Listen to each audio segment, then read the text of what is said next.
मैं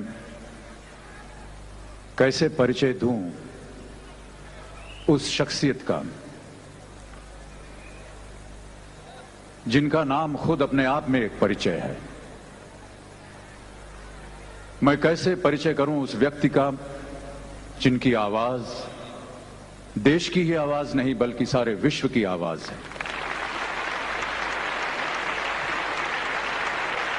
निस्संदेह एक ऐसी आवाज जिसे सही मानों में वॉइस ऑफ द मिलेनियम कहा जाना चाहिए।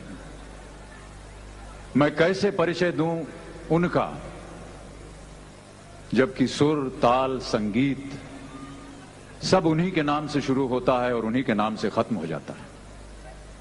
मैं कैसे परिचय दूं उनका जिन्होंने विश्व भर में अनगिनत खिताब पाए हैं, अनगिनत रिकॉर्ड्स कायम किए हैं।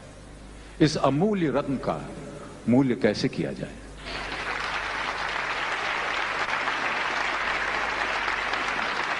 इन प्रश्नों का उत्तर देने के लिए ना तो मेरे पास दिमाग है और ना ही शब्द। हमारे पड़ोसी मुल्क के लोग जब कभी हमसे मिलते हैं तो कहा करते हैं कि हमारे पास वो सब कुछ है जो आपके पास भारत में है, बस दो चीजें नहीं हैं, ताजमहल और लता मंगेशकर।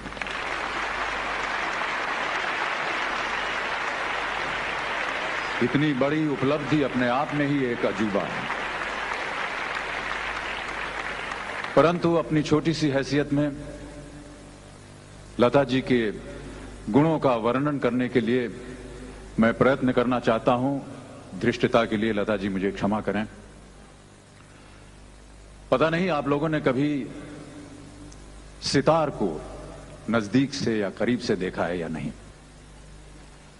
सितार के ऊपर कई एक प्रमुख तारें होती हैं जिसे खींचने से और उस पर उंगलियां फिराने से सितार बज उठता है, उसमें से सुर निकलती है, आवाज निकलती है।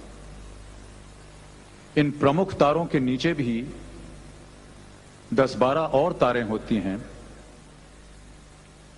कुछ पतली सी, जिन्हें कि आमतौर पर सिंपैथेटिक स्ट्रिंग्स कहा जाता है।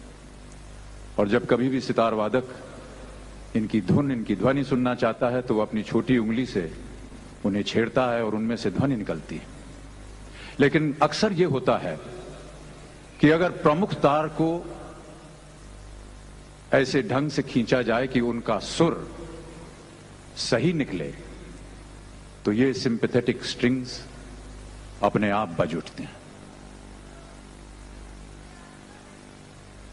ये सिंपैथेटिक स्ट्रिंग्स इसलिए बज उठते हैं क्योंकि उस सुर में इतनी प्रबलता होती है, इतनी शुद्धि होती है कि उन्हीं के कारण ये तार अपने आप बज उठते हैं।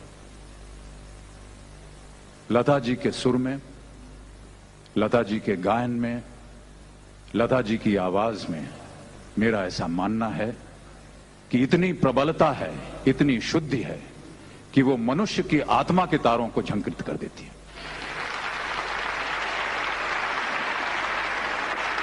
मेरा और एक अनुमान है कि संगीत के सुरों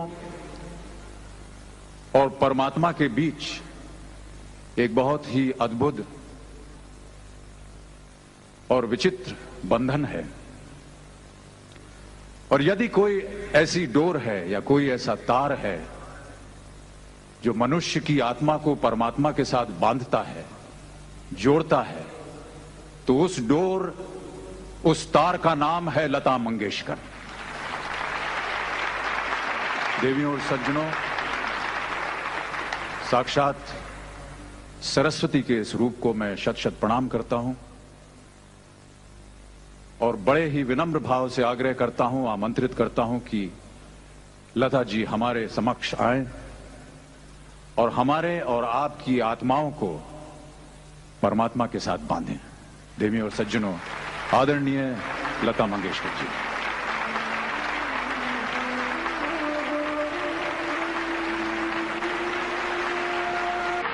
भाई और बहनों,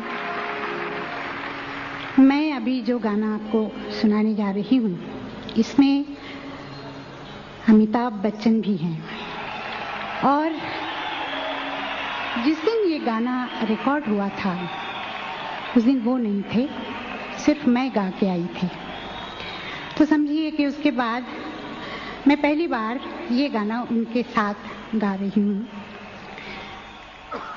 अमिताभ जी बहुत ऊंचे कलाकार हैं, मैं उनको बहुत मानती हूँ। हो सकता है कि उनको बहुत लोग ये भी कहते होंगे कि लता आपका अभिनय पसंद नहीं करती, पर ऐसी बात नहीं है। मेरे लिए वो बहुत ही बड़े कलाकार हैं और मैं हमेशा उनकी इज्जत भी करती हूँ और उनका काम भी पसंद करती हूँ।